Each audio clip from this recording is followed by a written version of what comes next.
When I opened Mount Hall Bridges Academy in 2010, my goal was simple: open a school to close a prison.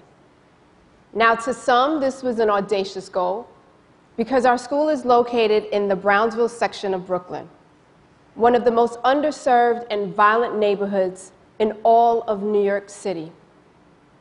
Like many urban schools with high poverty rates, we face numerous challenges, like finding teachers who could empathize with the complexities of a disadvantaged community, lack of funding for technology, low parental involvement, and neighborhood gangs that recruit children as early as 4th grade.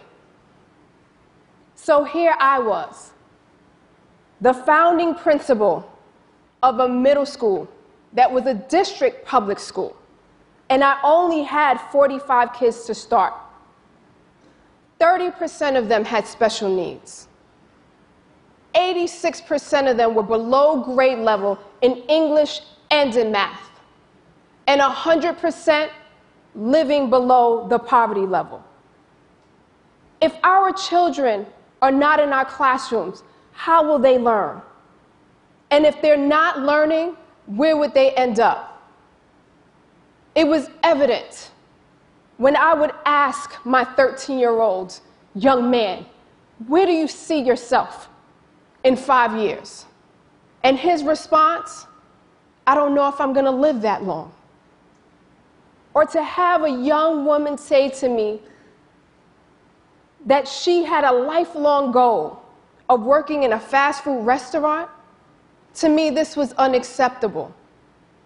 It was also evident that they had no idea that there was a landscape of opportunity that existed beyond their neighborhood.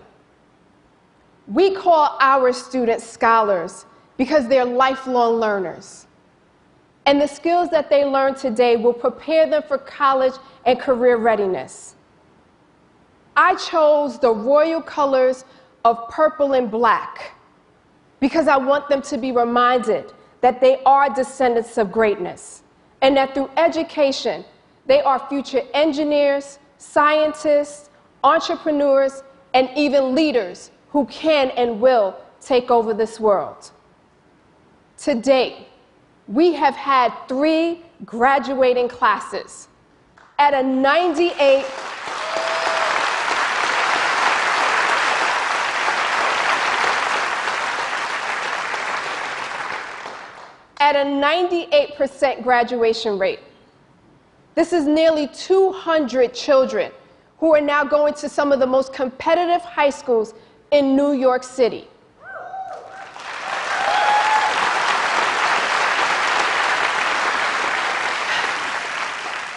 It was a cold day in January when my scholar Vidal Chasnet met Brandon Stanton, the founder of the popular blog Humans of New York.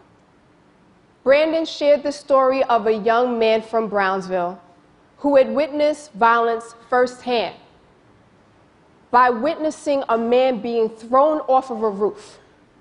Yet he could still be influenced by a principal who had opened up a school that believes in all children. Vidal embodies the story of so many of our underprivileged children who are struggling to survive, which is why we must make education a priority. Brandon's post created a global sensation that touched the lives of millions. This resulted in $1.4 million being raised for our scholars to attend field trips to colleges and universities, summer STEAM programs, as well as college scholarships. You need to understand that when 200 young people from Brownsville visited Harvard, they now understood that a college of their choice was a real possibility. And the impossibilities that had been imposed upon them by a disadvantaged community was replaced by hope and purpose. The revolution in education is happening in our schools, with adults who provide love, structure, support, and knowledge. These are the things that inspire children. But it is not an easy task, and there are high demands within an education system that is not perfect.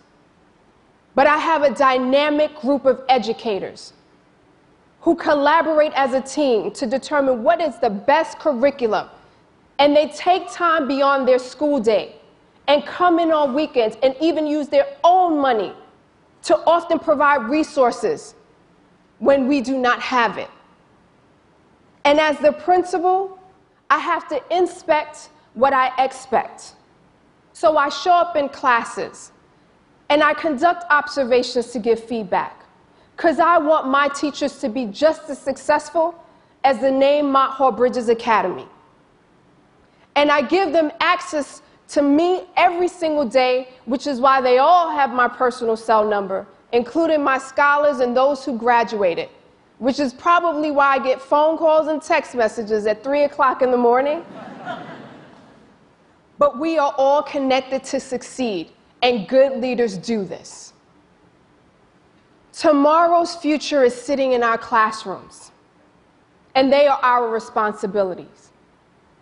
That means everyone in here and those who are watching the screen. We must believe in their brilliance and remind them by teaching them that there indeed is power in education. Thank you.